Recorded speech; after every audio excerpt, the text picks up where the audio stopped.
Hello students, how are you all? Hope you all are fine and safe at your place and using your time in studies.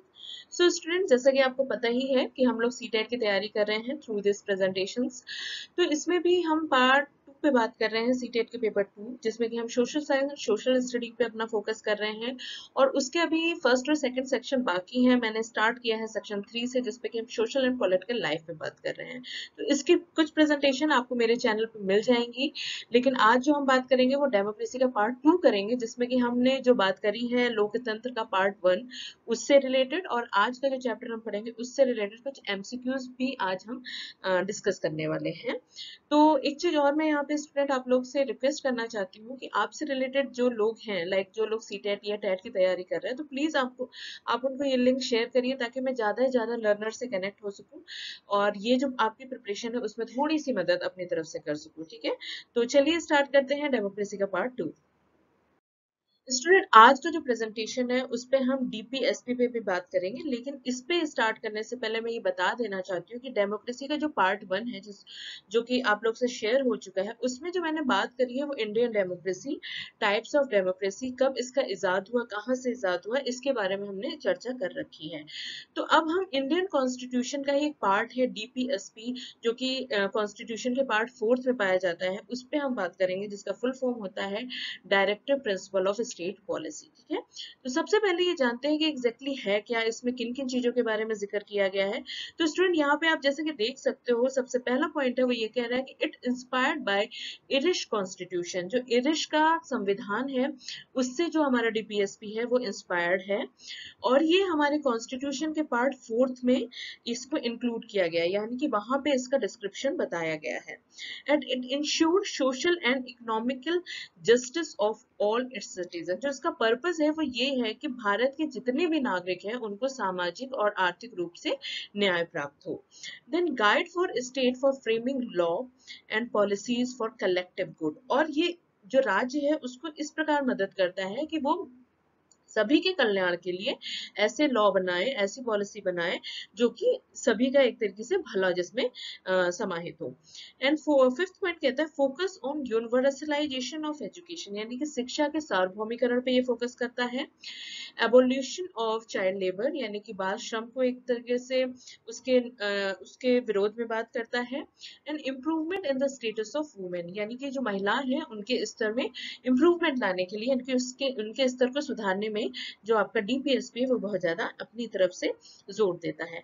तो overall अगर हम student DPSP की बात करें तो DPSP के अंतर्गत, directive principle of state policy के अंतर्गत 20 चीजें बताई गई हैं, अलग अलग रूल बनाए गए हैं, अलग अलग पॉलिसीज बनाई गई हैं। और अगर हम 20 पॉलिसीज को हम क्लब कर दें या कैटेगराइज करना चाहें, तो वो आप जैसे कि नीचे देख रहे हो 4 कैटेगरीज में बटेंगे, यानी कि जो 20 है उनको अगर कैटेगराइज किया जाए तो 4 प्रकार की उनकी कैटेगरी बन के निकलती है। सबसे पहली है सोशल एंड इकोनॉमिक प्रिंसिपल। इस कैटेगरी में कुछ प्रिंसिपल आपको देखने को मिलेंगे।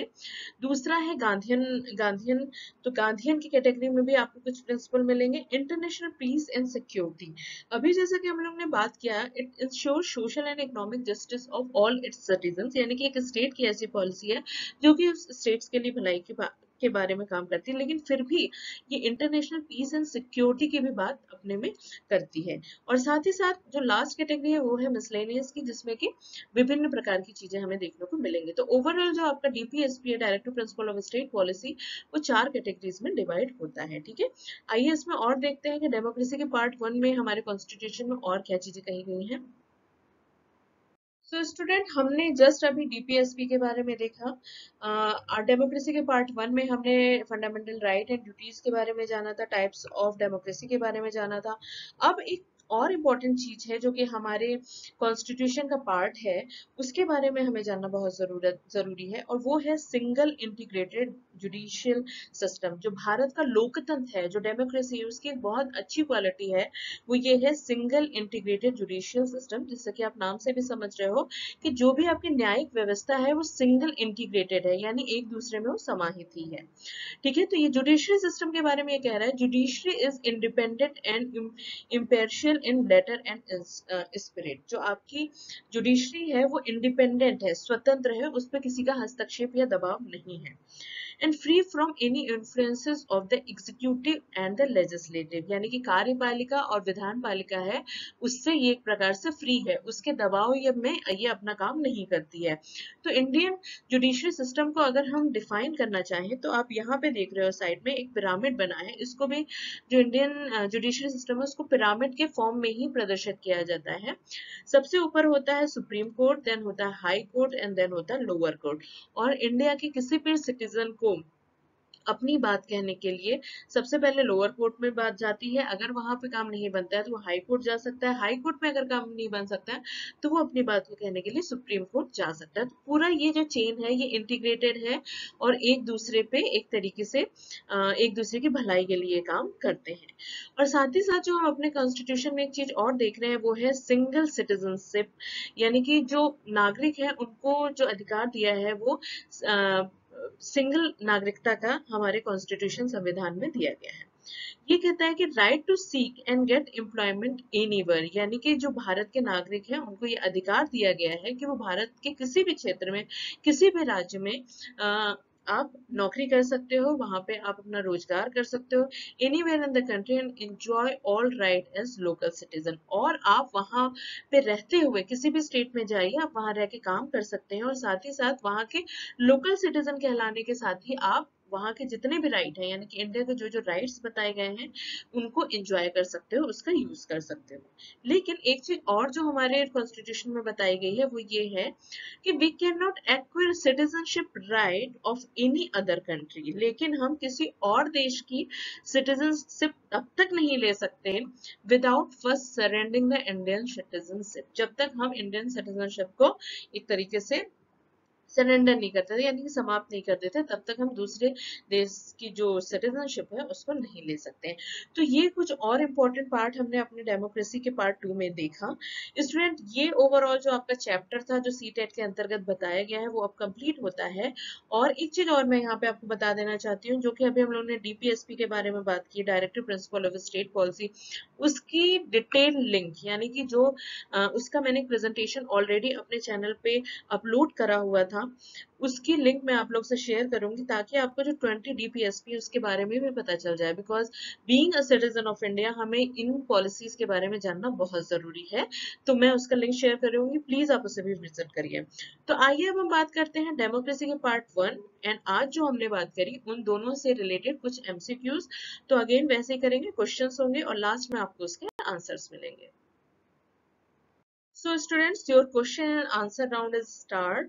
तो मैं यहाँ पे वन बाय वन क्वेश्चन पढ़ूंगी और साथ ही में उसके ऑप्शंस दिए हैं, प्लीज आप इस पे अपना आंसर लगाइए और लास्ट की स्लाइड में हम लोग मैच करेंगे कि कितना हमने सही किया। ठीक है, तो सबसे पहला क्वेश्चन आ रहा है, the birth place of democracy is ancient Greece, Mesopotamia, Italy और इंडिया। इन चारों में से कौन सी ऐसी जगह है जहाँ पे लोकतंत्र का जन्म हुआ? The principle of political participation and political consultation were given by, किसके द्वारा ये चीजें बताई गई थी? Principle of political participation Abraham Lincoln द्वारा, कार्ल मार्क्स द्वारा, फ्रेड द्वारा एंड रॉबर्ट हिल द्वारा। आप इनमें से बताइए किसके द्वारा प्रिंसिपल ऑफ पॉलिटिकल पार्टिसिपेशन की बात कही गई थी। आप अपना आंसर निकालिए, फिर उसके बाद हम लास्ट में मिलते हैं। Student, now it's your third question. It is saying that form of representative democracy where the executive is selected by the assembly is called parliamentary democracy, presidential democracy, direct democracy और Indian democracy। इसका answer आपको democracy के part 1 में मिलेगा क्योंकि वहां पे हमने टाइप्स ऑफ डेमोक्रेसी के बारे में बात की थी। तो आप देखिए आपका आंसर सही है या गलत है।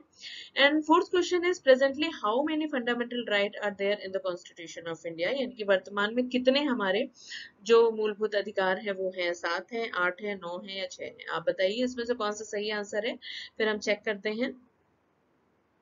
स्टूडेंट डेमोक्रेसी से रिलेटेड दो क्वेश्चन और हैं, बट यहाँ पे आपको साथ साथ में इसके आंसर्स भी दिख रहे हैं, लेकिन बट आप क्वेश्चन को एक बार खुद से सॉल्व करने की कोशिश करो। The objective of the directive principle is to, क्या है? अभी जस्ट हम लोग ने पढ़ा है कि directive principle of state policy का जो ऑब्जेक्टिव है वो देश क्या है? Individual liberty, equality, social and economic justice to citizen and none of the above. But मेरा आंसर तो यहाँ पे थर्ड ही होगा, I think third is right. और अभी हम लोगों ने क्योंकि इसको पढ़ा है तो इसको चेक कर लेते हैं। यस, फिफ्थ का जो आपका आंसर है वो थर्ड है। Yes, I am right. तो सोशल एंड इकोनॉमिक जस्टिस जो है वो इसका ऑब्जेक्टिव है directive principle of state policy का। लास्ट क्वेश्चन है स्टूडेंट आप लोग के लिए, इंडियन कॉन्स्टिट्यूशन ग्रांट क्या देता है? जो भारतीय संविधान है वो क्या देता है? Dual citizenship, single citizenship, native citizenship and transferred citizenship. इसकी भी जिक्र हम लोग ने अभी किया है और इसका सही आंसर मैं आप लोग को बता देती हूँ। मेरी तरफ से जाता है इसका सही आंसर सिंगल सिटीजनशिप का। और आंसर देखते हैं। Yes, my answer is right. Six का जो राइट आंसर है वो सेकंड है। सो स्टूडेंट, ऐसे आप भी अपने आप को चेक कर सकते हो। और ये मेरी स्ट्रेटेजी है आप लोग की थोड़ी सी हेल्प करने के लिए, चाहे आप टेट निकालना चाह रहे हो या सी टेट निकालना चाहते हो। तो जैसा कि मैंने आपको बताया, आप मेरी इस कोशिश को और लोगों तक स्प्रेड करो, और लोगों तक पहुंचाओ, क्योंकि मैं ज्यादा से ज्यादा लर्नर्स तक कनेक्ट होना चाहती हूँ और उनकी थोड़ी सी मदद करना चाहती हूँ। तो अगर आपको मेरी ये प्रेजेंटेशन वीडियोस और कंटेंट अच्छे लग रहे हैं तो प्लीज आप कमेंट बॉक्स में जाके मेरे को कमेंट करो। और again, if you want, I want some feedback from you all, कि आप मेरे को बताओ मैं अपनी प्रेजेंटेशन को या कंटेंट में और कैसे इंप्रूवमेंट करूँ, और क्या चीज आप मेरे से चाहते हो। तो I will work on that, मैं उस पर काम करूंगी और आप लोग के लिए लेके आऊंगी। So till then, take care and goodbye and stay safe.